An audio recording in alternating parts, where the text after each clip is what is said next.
When you're talking about integers, you may use a very small number, example 10, 100, or you might use a very big number like million and billion. So these are the two different data we use to represent different data. Example, if you talk about age, the maximum age depending upon an application could be somewhere between 0 to 100 or maybe 0 to 120 or 150 max. But if you talk about the annual revenue of a company will be in $1 billion. So you might use a small number, you might use a big number in integers. But how do you handle these small numbers and big numbers? So as we discussed that every data that you want to repeatedly use, you have to store that in the memory.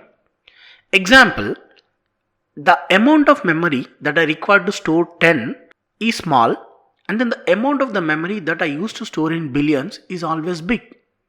So how do you allocate the memory? As you know, the memory internally will be allocated in terms of bytes, kilobytes, megabytes, right? So now it is very important for us to understand how much memory will be allocated for integers. So if I store a small number, I need a small memory. If I store a big number, I need a big memory. But do you calculate this memory and then ask your Java to store this data? That is obviously impossible. So that's why the Java language allocates some default amount of memory for your integers. Example, in C, the default integer occupies 2 bytes. Means, whatever the integer that you want to store, you can store within these 2 bytes of memory. So what is 2 bytes? Which is 8 bits. Every byte is 8 bits. So 2 bytes is equals to 16 bits. So whatever the number that you want to store, you have to store that in 16 bits of memory. But when you talk about integers, and suppose you have a number 10, is it number 10 directly will be stored as 10 in the memory? Or suppose you have 1, 2, 3, will it be stored directly as 1, 2, 3 in the memory? No, because computer stores the information in the form of binary. Means it stores it in zeros and ones. So the decimal numbers that whatever we use will be converted into binary and then will be stored. Example, if you take 10 as a decimal number and 1010 is an equivalent of binary representation. So means in decimal you have 10 which is 2 digits will be converted into 1010 4 digits of your binary. But you might have minus 10 or plus 10 because integers could be negative or positive. So but how do you represent that in binary? So you need an extra bit which is used for sign. So the leftmost significant bit always used for signing purpose.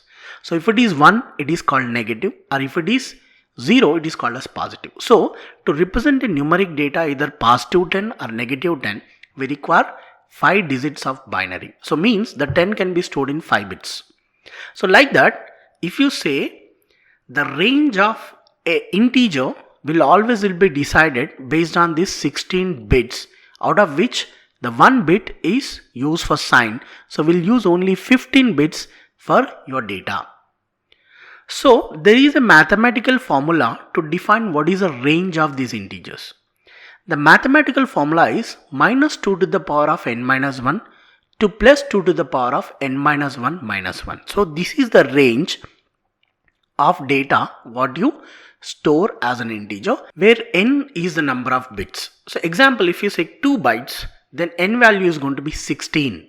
So minus 2 to the power of n minus 1 means minus 2 to the power of 16 minus 1 is going to be minus 2 to the power of 15 to plus 2 to the power of 15 minus 1. So this is what is a range of integers you can store it in C. But Java felt, hey, if I use a very small number, example 10, which I need just 5 bits to store, and why I have to allocate 2 bytes of memory where I'll waste 1 byte of memory. So, and if you look at 2 bytes and then the maximum number that I can store is only 32,767. But if I want to represent a billion, I can't use. Or if I want to use a million, that memory is not sufficient. That's why Java wants to come with different kinds of integers to cater all these requirements.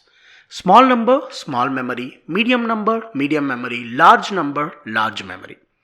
That's why In Java, the integers are further divided into 4 types. Hey, thanks for watching our content so far.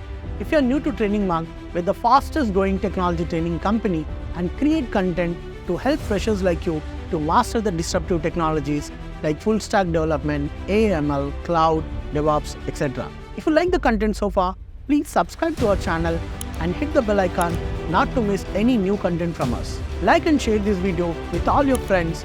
Let's build your career and the community together. Byte, short, int, long. Where byte is going to occupy 1 byte of memory, short is going to occupy 2 bytes of memory, int is going to occupy 4 bytes of memory, and long is going to occupy 8 bytes of memory. So you have 4 different variants of using integers. It is very important for a programmer or a beginner to understand Java uses 4 types of integers. Many of the beginners use only int data type for numbers. Int x is equal to 10.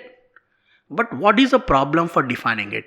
When you define int x is equal to 10, int occupies 4 bytes of memory.